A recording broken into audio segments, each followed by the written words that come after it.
Bismillahirrahmanirrahim. Assalamualaikum warahmatullahi wabarakatuh. Apa kabar anak-anak Mi semuanya? Baik, kita mulai materi baru kita untuk semester 1 kelas 11, itu mengenai hidrokarbon dan pembentukan minyak bumi. Nah, baik, sebelum kita memulai pelajaran, kita awali dulu dengan membaca Bismillahirrahmanirrahim.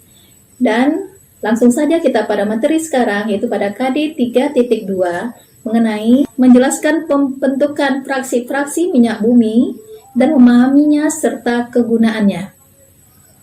Mengingat sebelum materi kita sebelumnya, anak-anak ibu semua udah mempelajari mengenai hidrokarbon, di mana hidrokarbon akan terbagi menjadi alkana, alkena, dan alkuna, serta isomer, dan reaksi-reaksi bermacam-macam reaksi hidrokarbon. Nah, baik, sekarang kita akan memulai lagi, yaitu materi mengenai pembentukan minyak bumi.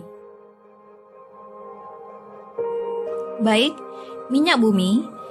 Di sini kita akan mempelajari mengenai komposisi minyak bumi, kemudian bagaimana pembentukan minyak bumi dan pengolahan minyak bumi. Nah, di sini kita akan membahas dari dua segi aja, dua lingkup saja, yaitu mengenai bensin dan asap buang kendaraan bermotor. Kemudian kita akan mempelajari apa komposisi dari minyak bumi. Contohnya adalah jenis senyawa hidrokarbon. Jumlah dalam satuan persentase adalah 90-99%. Contohnya alkana, sikloalkana, dan aromatis. Senyawa belerang persentasenya 0,1-7%. Contohnya adalah tioalkana dan alkanotio. Kemudian senyawa yang lain adalah senyawa nitrogen. Jumlahnya 0,01-0,9%, sementara contohnya adalah pirol atau C4H5N. Senyawa yang lain adalah senyawa oksigen. Komposisinya adalah 0,01-0,4%. Contohnya di sini adalah asam karboksilat, di mana gugus fungsinya adalah RCOOH. Kemudian senyawa yang lain adalah organologam, persentasenya sangat kecil sekali, sementara contohnya adalah logam nikel. Nah, bagaimana proses terjadinya minyak bumi? Menurut teori duplex, jasad renik hewan atau tumbuhan yang telah mati terbawa air sungai bersama lumpur mengendap di dasar laut. Dalam jutaan tahun, suhu tinggi dan tekanan oleh lapisan di atasnya, jasad renik menjadi bintik-bintik dan gelembung minyak ataupun gas. Lumpur yang bercampur dengan jasad renik berubah menjadi batuan sedimen yang berpori. Bintik minyak dan gas bergerak ke tempat bertekanan rendah dan terakumulasi pada daerah perangkap berupa batuan kedap. Nah, bagaimana pengolahan minyak bumi? Minyak mentah yang diperoleh ditampung dalam kapal tanker ataupun dialirkan melalui pipa ke stasiun tangki ataupun kilang minyak. Lokasi kilang minyak yang ada di Indonesia seperti di Aceh, Sumut, Pulau Jawa, Riau, Kalimantan, dan Irian Jaya. Nah, proses pengolahan minyak bumi tahap pertama kita lihat di sini ada disebut dengan istilah destilasi bertingkat. Kemudian tahap kedua terbagi atas 4. Ada yang namanya perengkahan, ekstraksi, kristalisasi, dan treating. Nah, destilasi bertingkat yaitu suatu teknik pemisahan berdasarkan perbedaan titik didih. Nah, frasi minyak bumi ataupun komponen hasil pemisahannya berdasarkan titik didih, kemudian berdasarkan jumlah atom C-nya dan apa kegunaannya. Di sini anak-anak Umi bisa membacanya. Misalnya lebih kecil daripada 20 derajat Celcius dan jumlah atom C-nya mulai dari C1 sampai dengan C3, itu kegunaannya adalah beban bahan bakar gas yang dikenal dengan LPG, kemudian bahan bakar pembentukan berbagai produk kimia, sampai terakhir dengan zat padatnya mulai dari C9 ke atas. Ini kegunaannya adalah untuk lilin, parafin, atau aspal. Nah, bahan bakar minyak untuk kendaraan bermotor ataupun bensin, senyawanya misalnya N-heptana ataupun normal heptana, angka oktannya 0, senyawa adalah metil heksana, angka oktannya 104. Nah, mulai dari normal heptana sampai 2,2,3 trimetil 1 butena, itu angka oktannya 145. Nah, bagaimana hubungannya mutu bensin dengan kualitas bensin yang kita ketahui selama ini. Mutu bensin dikaitkan dengan jumlah ketukan ataupun knocking yang ditimbulkan dan dinyatakan dengan bilangan oktan.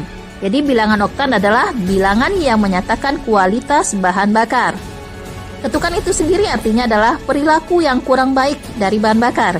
Itu keadaan saat pembakaran terjadi terlalu dini sebelum piston berada pada posisi yang tepat.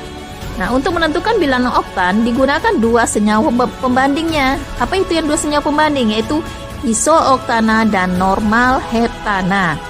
Di sini bisa dilihat apa bentuk normal heptana adalah bentuk normal, bentuk lurus dengan jumlah atom C-nya ada 7. Dan isooktana bentuknya bentuk iso dan jumlah atom C-nya ada 8 karena oktana. Nah, apa hubungannya? Semakin besar bilangan oktan berarti semakin baik kualitas bahan bakarnya. Nah, makna bilangan oktan bensin. Premium memiliki bilangan oktannya 88. Nah, apa itu artinya?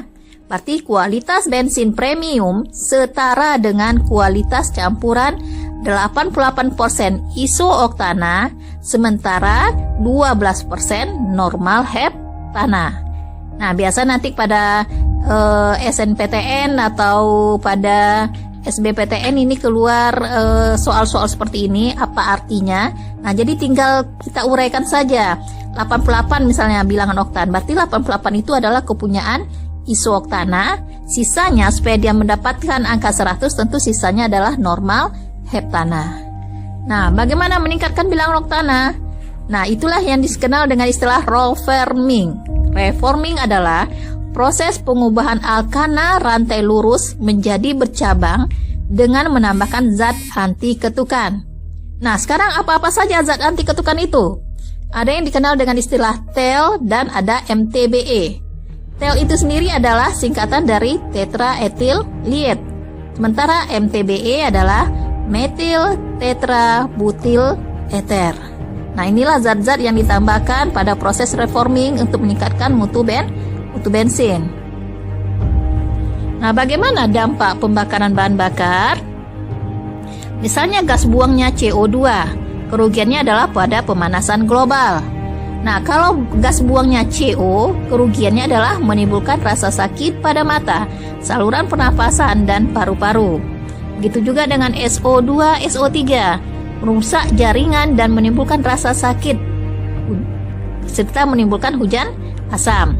Nah, sementara NO dan NO2, kerugiannya adalah bahan pencemar ataupun fenomena asbut, itu asap kabut. Nah, partikel timah hitam bagaimana pula? Kerugiannya adalah pada manusia menimbulkan sakit kepala, mudah teriritasi, mudah lelah, dan depresi. Juga merusak otak, ginjal, dan hati. Nah, sekian mungkin untuk pembahasan kita mengenai fraksi-fraksi minyak bumi serta kegunaannya serta dampaknya pada lingkungan. Mungkin lain waktu setelah ini akan kita lanjutkan pada materi berikutnya. Untuk pertemuan kita akhiri dengan wabillahi taufiq wal hidayah. Assalamualaikum warahmatullahi wabarakatuh.